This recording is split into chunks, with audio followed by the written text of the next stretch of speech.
예수님에게는 4명의 남동생들이 있었습니다. 야고보, 요셉, 시몬, 유다입니다. 여동생들도 있었는데 성경에는 몇 명인지가 기록되어 있지 않습니다.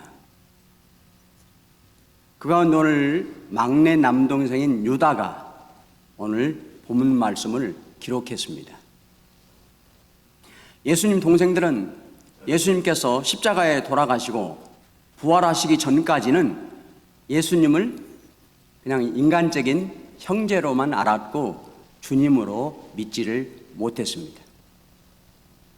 하지만 부활한 후에는 신실한 하나님의 사람이 되어서 예루살렘 교회에 뛰어난 지도자들이 되게 됩니다. 유다가 오늘 본문 말씀을 기록할 때에는 주 70년경인데 당시에 그의 나이도 70살 정도 되었습니다. 이미 다른 사도들은 다 세상을 떠나고 사도 요한만 살아 있었습니다. 그래서 예루살렘 교회의 많은 이단들로부터 거짓 사상들로부터 신앙을 지켜내기 위해서 유다 홀로 선한 싸움을 애써서 싸웠습니다. 여러 모양의 거짓 사상들이 여기저기 퍼져서 성도들을 미혹시키고 있었고 신앙생활을 무너뜨리고 있었습니다. 유다는 그러한 성도들에게 믿음을 견고하게 잘 세워서 주님 영광 앞에 설 때 흠이 없이 기쁨으로 설 수 있어야 된다, 이렇게 말씀합니다. 그러한 성도가 되려면 오늘 말씀해 보니까 첫 번째, 사도들이 미리 한 말을 기억해야 합니다. 본 말씀 17절에 사랑하는 자들아 너희는 우리 주 예수 그리스도의 사도들이 미리 한 말을 기억하라. 많은 사도들이 오늘 우리 시대에 어떠한 성도들의 신앙생활의 모습을 일찍이 들려준 것이 있었습니다. 그 말씀들을 잘 기억해 보아라, 이렇게 말하고 있습니다. 그 모습이 18절에 나옵니다. 마지막 때에 자기의 경건하지 않는 정욕대로 행하며 조롱하는 자들이 있으리라. 마지막 때에 오늘 여러분과 저와 같은 시대를 말합니다. 자신을 진리의 말씀으로 정결하고 거룩하게 만들지 못해서 자기의 욕심과 육신의 더러운 부패성을 나타내는 자들이 있다는 겁니다. 그로 인해서 성령의 법과 정반대로 육신과 죄의 법을 따라 정욕대로 행하며 살아갈 수밖에 없게 됩니다. 거기다가 하나님의 살아의 역사하시는 말씀을 우습게 여기고 멸시하는 조롱도 하게 됩니다. 아울러 마지막 때 오늘 우리 교회에 나타나는 현상들도 말해주고 있습니다. 본문 19절에 보면 3가지를 말씀합니다. 분열을 일으키는 자, 육에 속한 자, 성령이 없는 자. 하나는 분열을 일으키는 자가 있습니다. 오늘 본문 바로 앞에 8절에 보면 그러한 자들은 어떤 자들인가? 권위를 업신여기며 영광을 비방하는도다, 이렇게 말씀하셨어요. 민수기 16장에 나와 있는 고라가 대표적인 사람입니다. 그는 레위 지파의 증손자인데 하나님이 세우는 최고의 지도자 모세와 아론과 사촌관계입니다. 그는 성막 안에서 하나님을 섬기는 일을 하던 거룩한 사람입니다. 하나님께서 맡겨주신 교회를 돌보는 거룩한 사역을 하는 것은 좋았는데 교만에 빠지게 됩니다. 그래서 성경에 보면 출애굽 후에 광야를 지나갈 때 사사건건 여러 일마다 모세를 반대하고 사람들을 얼마나 부추겼던지 성경에 보면 250명이나 이 고라를 따라가는 형편이 되고 말았어요. 자기를 따르는 사람들이 많아지자 급기야 모세를 향해서 이렇게 외칩니다. 너희가 분수에 지나도다. 회중이 다 각각 거룩하고 여호와께서도 그들 중에 계시거늘 너희가 어찌하여 여호와의 총회에 스스로 높이느냐? 고라와 그를 따르는 사람들은, 이스라엘 모든 백성들, 회중들은 하나님 앞에 다 거룩하고 하나님도 같이 계시는데 왜 모세와 아론만 총회에 높은 지위를 가지느냐, 이렇게 따졌습니다. 자기들에게도 성경에 보면 제사장직을 맡겨달라고 말합니다. 왜 모세와 아론만 그들 중에 인도하는 위치에 서서 명령하는가를 못마땅하게 여겼습니다. 하나님께서 모세에게 주신 직분과 고라에게 준 직분은 차별은 없습니다. 그런데 차이가 있습니다. 해야 할 일이 다르다는 거죠. 모세에게 준 권위와 고라에게 준 하나님의 권위도 확실히 다릅니다. 그런데 고라는 몰랐습니다. 그렇게 하면 하나님이 채워준 권위와 질서를 무시하는 일이기 때문에 하나님을 대적하는 일이라는 사실을 고라는 몰랐습니다. 또 하나 나타나는 현상은 육에 속한 자와 성령이 없는 자입니다. 바울은 고린도전서에 보면 성령의 사람을 세 가지로 구분했어요. 아예 성령이 없는 자가 있었습니다. 교회를 나오지만 예수를 아직 믿지 못하는 불신자를 말합니다. 고린도전서 2장 14절에 육에 속한 사람은 성령의 일들을 받지 아니하나니 또 그는 그것들을 알 수도 없느니라. 또 하나, 성령은 받았지만 성령의 주장을 받고 살아내지 못하는 사람들도 있습니다. 고린도전서 3장 1절에 형제들아, 내가 신령한 자들을 대함과 같이 너희에게 말할 수 없어서 육신에 속한 자 곧 그리스도 안에서 어린아이들을 대함과 같이 하노라. 신앙생활을 한다고 하지만 육신의 지배를 당하면서 삽니다. 죄의 부끄러운 굴욕을 당하면서 신앙생활을 하고 있다는 겁니다.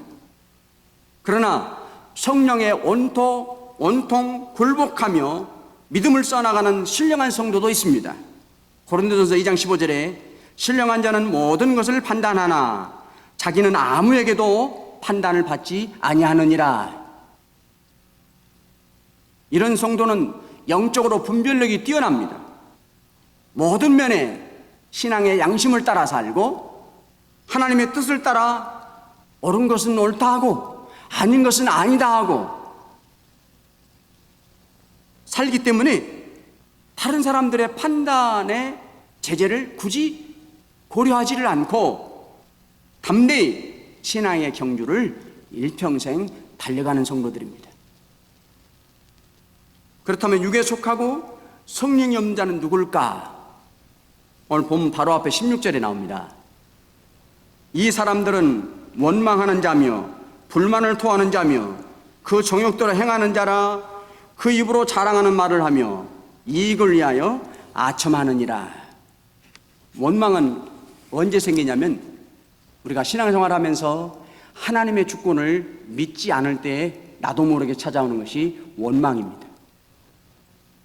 불만은 언제 생길까요? 모든 것에 다른 사람보다도 내가 더 낫다고 생각할 때 불만이 찾아오게 됩니다. 아첨은 뭘까요? 내 이익, 내 사욕 때문에 다른 사람의 마음을 거짓으로 훔치는 자가 아첨하는 사람이에요. 우리들이 주목해서 보아야 할 것은 이렇게 신앙생활을 하고 있는 사람들의 결과가 어떠한가? 오늘 본문 앞에 12, 13절에 보면 여러 비유로 하나님이 설명하셨어요. 즐겁게 음식을 나누는데 그 음식 속에 잡초를 발견한다, 이렇게 표현하셨어요. 신앙생활과 교회생활의 기쁨이 갑자기 사라지게 된다는 겁니다. 자기 몸만 기른다고도 했습니다. 쉬운 성경에는 자기 이익만 채우려고 안달이 났다, 이렇게 말씀했습니다. 바람에 밀려다니는 물 없는 구름입니다. 맡겨진 직분을 끝까지 감당 못하고 떠도는 별과 같은 신앙의 성도들입니다. 더 큰 문제는 물이 없으니까 내 안에 생명수가 없어요. 영혼이 메말라 완전히 바짝 말라버린 상태입니다. 가을이 되었는데도 거두어들일 열매가 없다고 말했습니다. 신앙생활을 한다고 잘하고 있지만 세월이 가도 내놓을 만한 믿음의 열매가 하나도 없는 사람들을 말합니다. 인격의 열매도 없고 말씀을 따라 만들어진 열매도 없는 자들, 생명력이 조금도 남아있지 않기 때문에 뿌리채 뽑혀버리는 자라고 말했습니다. 여러분, 홍수가 나면 성경은 어떻게 표현하냐면 바닷물이 크게 그냥 넘실대잖아요, 홍수가 날 때. 근데 하나님은 얼마나 자세하게 설명하시냐면 그거 거품물이다 이렇게 표현하셔요. 바닷물이 들어갔다 나갔다 홍수 때 대단하지만 거품물이기 때문에 잠시 후에 다 사라져버린다는 거죠.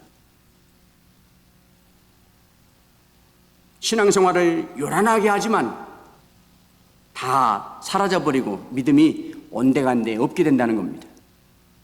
그래서 나중에는 오히려 부끄러움을 당하게 되고 결국 이러한 성도들은 영적으로 어두움을 당하게 됩니다. 여러분과 저도 이와 같이 산다면 하나님 앞에 설 때 주님 앞에 서는 날 흠이 있는 자로 서게 됩니다. 따라서 바울은 잊어버리지 말아야 할 말씀을 들려주고 있습니다. 고린도서 3장 3절에 너희는 우리로 말미암아 나타난 그리스도의 편지니 이는 먹으로 쓴 것이 아니요 오직 살아계신 하나님의 영으로 한 것이며 또 돌비에 쓴 것이 아니요 오직 육의 신비에 한 것이니라. 우리 성도들은, 고린도 교회 성도들은 바울이 볼 때 향기를 바랬어요. 그리스도의 향기. 삶 속에 믿음의 표가 났어요. 그런데 그 원인이, 원동력이 어디에 있었는가? 그들의 심령 속에 영원토록 지워지지 않는 신비의 하나님의 말씀에 있었어요. 그 말씀이 영혼 속에 깊이 단단하게 새겨져서 모든 삶 가운데 그 말씀이 능력이 돼서 향기를 발할 수가 있었고 언제나 하나님의 사람의 표를 나타낼 수가 있었다는 것입니다. 여러분과 저도 말씀을 들을 때 성령의 사람이 되어야 내 안에 성령께서 먼저는 말씀을 깨닫게 하시고 갈급해하는 내 영혼의 신비에 일생토록 지워지지 않게 말씀을 들을 때 성령이 깊이 단단하게 새겨주시는 겁니다. 그러면 그 말씀이 능력이 돼서 내 정욕을 정복하게 해주십니다. 그 말씀이 힘이 돼서 나를 조롱하는 가운데 그 조롱을, 말씀을 조롱하는 것을 멈출 수 있도록 내 심령을 말씀이 조정해 준다는 거예요. 그러면 여러분과 저도 시편 기자와 똑같은 고백을 하면서 일생을 살아가게 될 것입니다. 내가 주께 범죄치 아니하려 하여 주의 말씀을 내 마음에 두었나이다. 내 마음에 새겨진 말씀이 죄를 막아준다는 것이에요. 두 번째, 주님 영광 앞에 흠이 없이 서려면 거룩한 믿음 위에 자신을 세워야 합니다.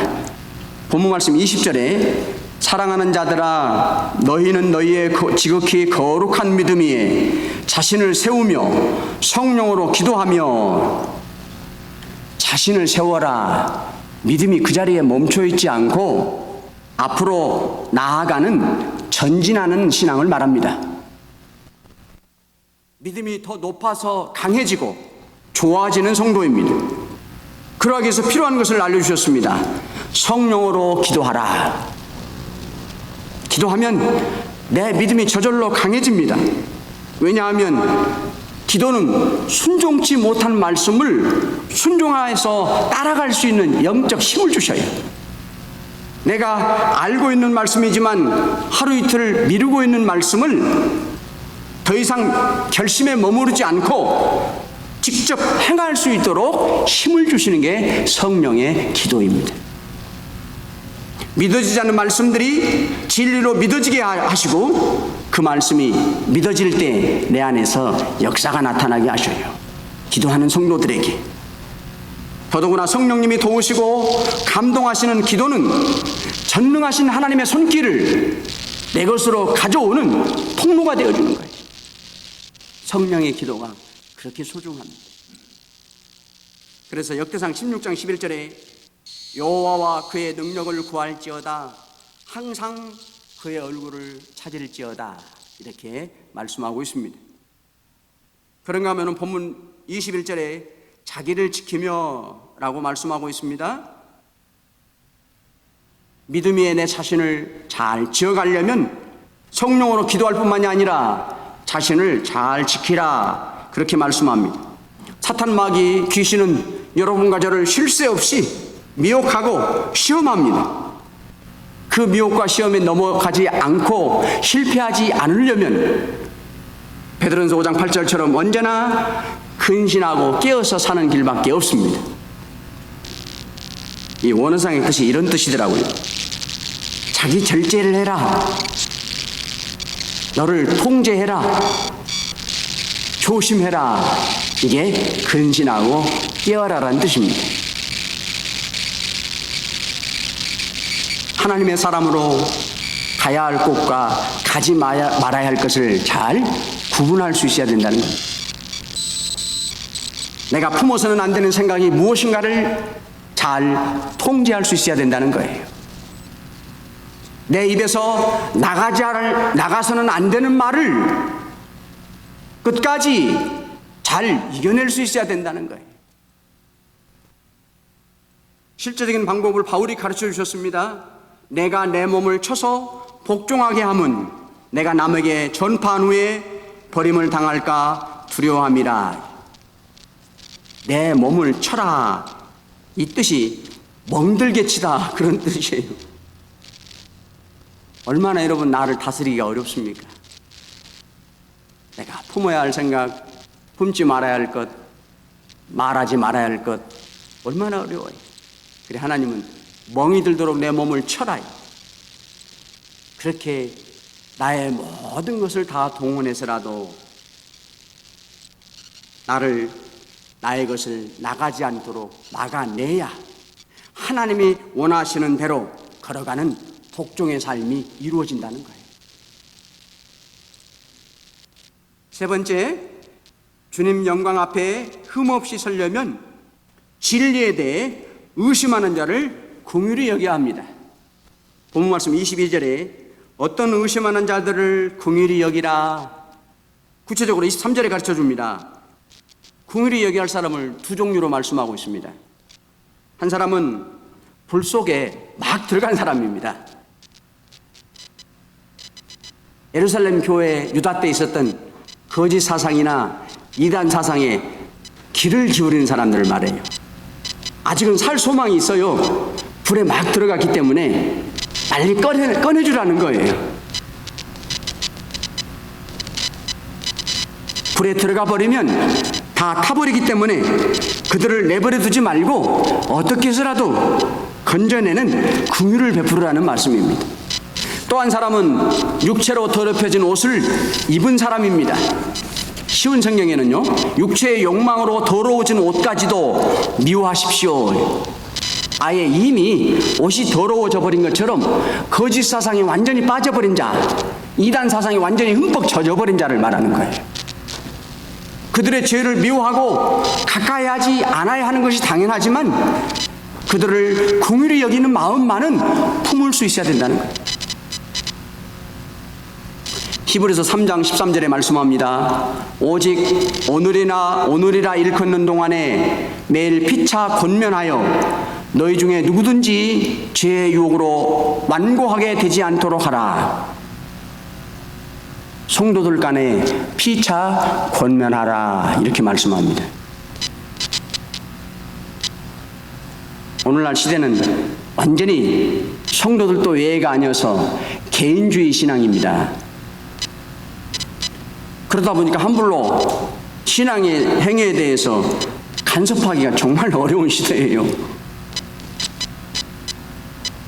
확실히 잘못된 것을 알면서도 그 누구 하나 용기를 내서 말하지 못합니다.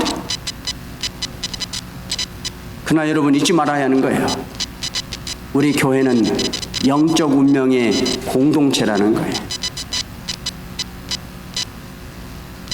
개인들의 신앙의 잘못이 방치하면 언젠가 교회가 온통 다 병들게 된다는 겁니다. 따라서 서로에 대한 책임을 방치하지 않아야 되는 거예요. 다양한 신앙은 인정해 줘야 됩니다. 그러나 엇나간 신앙은 반드시 바로잡아 줘야 됩니다. 그 책임이 피차에게, 서로에게 있다는 사실을 잊지 말아야 하는 거예요. 서로 죄의 유혹을 이기도록 권면하고 격려해 줄 때 하나님의 베푸시는 참된 하늘의 안식이 모든 성도들에게 임하게 될 것입니다. 고린도 교회 주님이 말씀하셨습니다. 적은 누룩이 온 덩어리에 퍼지는 것을 알지 못하느냐. 사랑하는 성도 여러분, 여러분과 저는 언제일지 알 수 없지만 반드시 땅을 떠나 하나님의 영광스러운 보좌 앞에 서게 될 것입니다.